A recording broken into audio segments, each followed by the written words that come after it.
want to know which planet was causing your suffering? How about Earth? Hey everyone, Brandflakes here, back with a new Eternal Return video. For today's video, I want to cover perfecting the first 5 minutes of every game you play.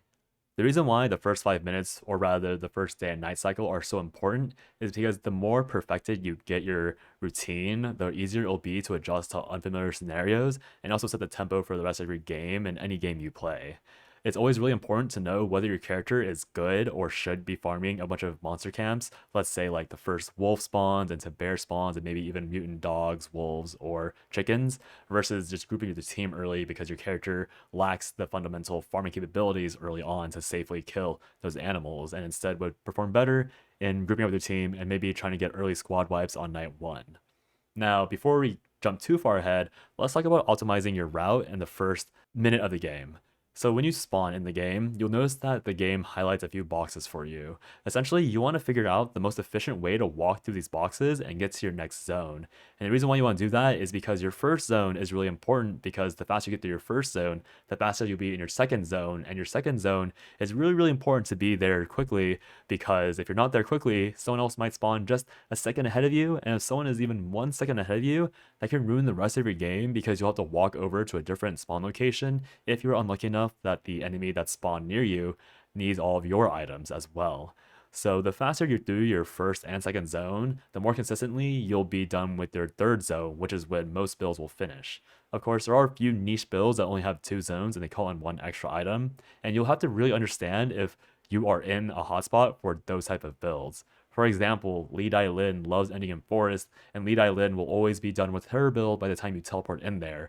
And so what will happen a lot is if you see a Lee Dai Lin at level 5 or level 6, you just have to walk away because they will kill you if you stand still. And maybe you're okay with letting her get that free credit score and that free RP from your dead body, but sometimes you don't want to risk losing that tempo because you want to be there to contest the wolves, or you want to go down to maybe, let's say, uptown or beach to kill the wolves there so you can start farming more quickly. So with that said, a good benchmark for any build you finish should be within 10 seconds of wolf spawning. Whether that's finishing your build 10 seconds before wolf spawn because you got really lucky with their pathing and your items, or if that's 10 seconds after the wolf spawn because you had some unfortunate events like someone killed the chickens ahead of you or someone looted the zone that you tried to go to in the first place.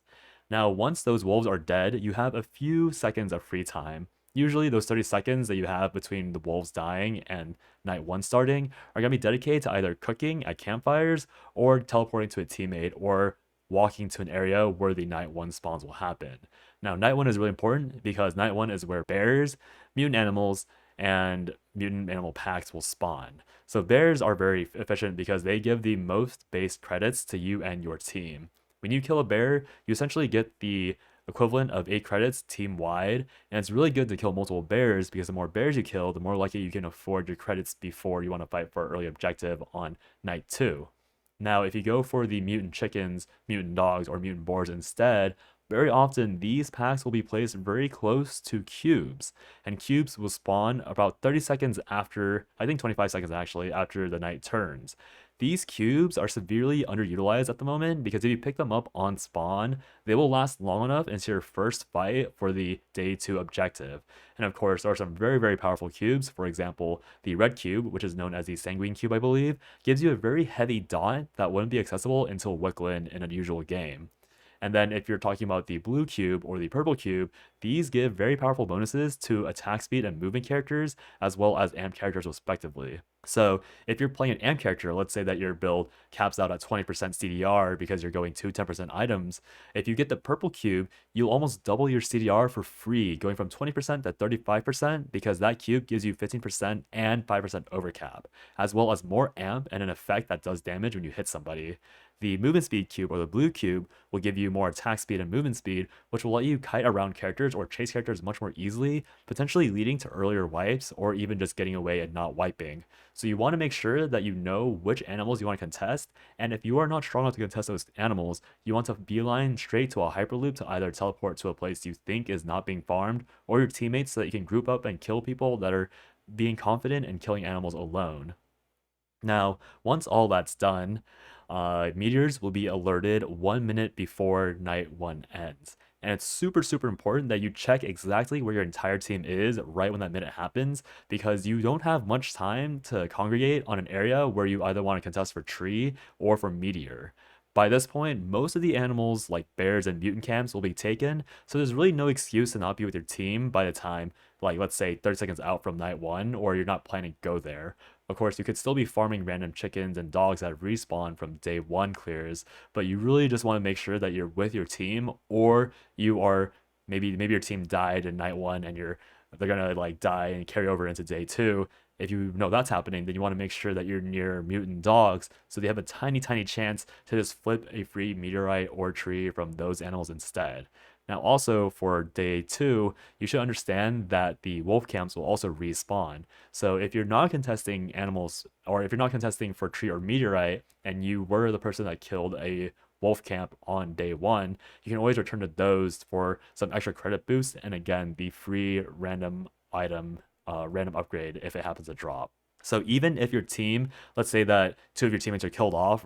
20 seconds before day one or night one ends, you can still salvage the game by being intelligent with where you want to path, going back to places where you know you killed animals, or even pathing to mutant wolves to make sure that you're there to kill it instantly, and then regroup with your team and just hope that you have that free RNG from there. And even if you don't get that free RNG, you still get a huge bonus in credits, because mutant wolves will give double, oftentimes I think it's double the credits of base wolves. So if you kill those mutant wolves, you'll be that much closer to affording your first kiosk item. And the players that are fighting for tree and meteor will often not make it to those mutant wolf camps on time unless they were also screwed out of getting those items and they're running straight to the mutant wolves. So you have to be aware of that happening as well. So always make sure you look at the day two radar, because it's the first time you'll ever see, the first and only time you'll see the radar in the game, and understand where you think people will route, because the better you do your day two clears, the better your income will be for night two. And the reason why having your income good for night two is really important is because night two is when the battle zones